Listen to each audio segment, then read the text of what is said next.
ರಕ್ತನಾಳಗಳಲ್ಲಿ blockage ಇಂದ ಆಗೋ heart attack ಅನ್ನ ನಾವು ತಡೆಗಟ್ಟಬಹುದು. ಹೃದಯದ ಸಮಸ್ಯೆಗಳು ಮತ್ತು ವೆರಿಕೋಸ್ ವೇನ್ಸ್ ಇಂದ ಆಗೋ ತೊಂದರೆ ಈಗ ಮಧ್ಯವಯಸ್ಸಿನವರಲ್ಲೂ ತುಂಬಾನೇ ಕಂಡುಬರ್ತಿದೆ. ಇದಕ್ಕೆ ಡಾಕ್ಟರ್ ವಿ ಅಶೋಕ್ ಕುಮಾರ್ ಅವರು ಸಂಶೋಧನೆ ನಡೆಸಿ ದೃಢೀಪಡಿಸಿಕೊಂಡ ಔಷಧಿಯಿಂದ ಚಿಕಿತ್ಸೆ ನೀಡುತ್ತಿದ್ದಾರೆ.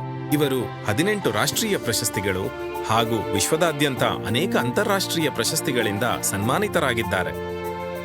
ನಾನು ರಿಸರ್ಚ್ ಮಾಡಿದಂಥ 108 ಗಿಡಮೂಲಿಕೆಗಳಲ್ಲಿ ಈ ಔಷಧಿ ಕಂಡುಹಿಡಿದಿದ್ದೀನಿ. ಇದು ಪ್ರಪಂಚದಲ್ಲಿ ಮೊದಲನೇ ಬಾರಿಗೆ ಒಂದು ಔಷಧಿಯಿಂದ ಹೃದಯ ತೊಂದರೆ, ವೆರಿಕೋಸ್ ವೈನ್, ಸ್ಪೈನಲ್ ಕಾರ್ಡ್ ತೊಂದರೆಗಳಿಗೆ ಬಹು ಉಪಯೋಗಿ. ಯಾವುದೇ ರೀತಿ ಬೈಪಾಸ್ ಸರ್ಜರಿ, ಎಂಜಿಯೋಪ್ಲಾಸ್ಟಿ ಬೇಕಾಗಿಲ್ಲ. ಯಾ ಜಾತ ಓಷಧಯೋ ದೇವೇಭ್ಯಸ್ತ್ರಿಯುಗಂ ಪುರಾ ಮಂದಾಮಿ ಬಭ್ರೂಣ ಮಹಗಂ. ನಿಸರ್ಗ heart and varicose vane care ಇದು ಆಯುರ್ವೇದದ ಅತ್ಯುತ್ತಮವಾದ ಔಷಧಿ. ಇದರ ನೈಸರ್ಗಿಕ ಗಿಡಮೂಲಿಕೆಗಳು ಉತ್ತಮ ರಕ್ತ ಸಂಚಾರ, ಬಿಪಿ, ಕೊಲೆಸ್ಟ್ರಾಲ್, ಇಎಫ್ ವ್ಯಾಲ್ಯೂ ಸಮತೋಲನ ಮತ್ತು ಹೃದಯದ ಆರೋಗ್ಯ ಕಾಪಾಡಿಕೊಳ್ಳಲು ಸಹಾಯ ಮಾಡುತ್ತವೆ. ಫ್ಯಾಟಿ ಲಿವರ್ ಹಾಗೂ ಸ್ಟೆನೋಸಿಸ್ ತೊಂದರೆಗೂ ಸಹ ಇದು ಬಹಳ ಉಪಯುಕ್ತವಾಗಿದೆ. ನನ್ನ ಕಂಪನಿ ಒಂದು ನಿಸರ್ಗ ಆಯುರ್ವೇದಿಕ್ ಮೆಡಿಸಿನ್ ರಿಸರ್ಚ್ ಸೆಂಟರ್. ನಾನು ಓದಿದ್ದು ಜರ್ಮನಿನಲ್ಲಿ. ಈ ಔಷಧಿ ಯಾರು ಬೇಕಾದರೂ ಕುಡಿಬೋದು, ಎಲ್ಲಿ ಬೇಕಾದರೂ ಕುಡಿಬೋದು. ವಯಸ್ಸಿನ ಹಿತಿಮಿತಿ ಇಲ್ಲ ನಮ್ಮಲ್ಲಿ. ಈ ಔಷಧಿಯಿಂದ ಸೈಡ್ ಎಫೆಕ್ಟ್ ಇರೋದಿಲ್ಲ.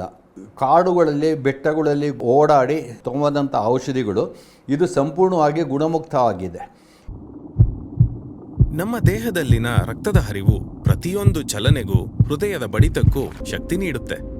ಆದರೆ ಕಾಲಕ್ರಮೇಣ ರಕ್ತನಾಳಗಳಲ್ಲಿ ತಡೆ ಉಂಟಾಗಿ ರಕ್ತ ಸಂಚಾರ ನಿಧಾನವಾಗುತ್ತದೆ. ಇದು ಮೆದುಳು, ಹೃದಯ ಹಾಗೂ ವೆರಿಕೋಸ್ ವೈನ್ಸ್ ಮೇಲೆ ಪರಿಣಾಮ ಬೀರುತ್ತದೆ.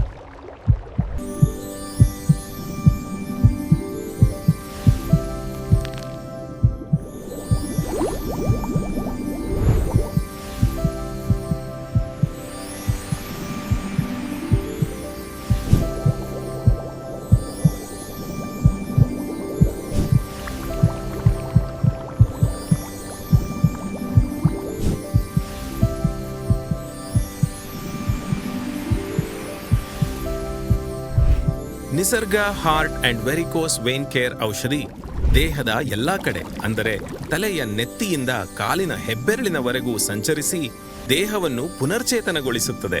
ಅದರ ಸಕ್ರಿಯ ಅಂಶಗಳು ರಕ್ತನಾಳಗಳಲ್ಲಿ ಸೇರಿ ರಕ್ತದ ಸಂಚಲನಕ್ಕೆ ಆಗುವ ಅಡೆತಡೆಗಳನ್ನು ಕಡಿಮೆ ಮಾಡಲು ಸಹಾಯ ಮಾಡುತ್ತದೆ. ಸುಮಾರು 180 ದಿನಗಳ ನಂತರ ರಕ್ತ ಸಂಚಾರ ಉತ್ತಮವಾಗುತ್ತದೆ. ಬಿಪಿ ಸಹ ಸಮತೋಲನಕ್ಕೆ ಬರುತ್ತದೆ. ರಕ್ತವು ಹೆಚ್ಚು ಸರಾಗವಾಗಿ ಹರಿದು ನಿದ್ರಾಹೀನತೆ ಹೋಗಲಾಡಿಸಿ ದೇಹಕ್ಕೆ ಚೈತನ್ಯವನ್ನು ನೀಡುತ್ತದೆ. ಇದನ್ನು ನೀವು 2D ಈಕೋ, ಇಸಿಜಿ ಮತ್ತು ಲಿಪಿಡ್ ಪ್ರೊಫೈಲ್ ಪರೀಕ್ಷೆ ಮಾಡಿಸಿಕೊಂಡು ಸ್ವತಃ ದೃಢಪಡಿಸಿಕೊಳ್ಳಬಹುದು. ಆಳವಾದ ಸಂಶೋಧನೆ ಮೂಲಕ ತಯಾರಿಸಿದ ಔಷಧಿಯಾದ ನಿಸರ್ಗ heart and varicose vane care ಹೃದಯದ ತೊಂದರೆ, ವೆರಿಕೋಸ್ ವೇನ್ಸ್ ಹಾಗೂ ಸ್ಪೈನಲ್ ಕಾರ್ಡ್ ತೊಂದರೆಗಳಿಗೆ ಒಂದು ಉತ್ತಮ ಉಪಚಾರ.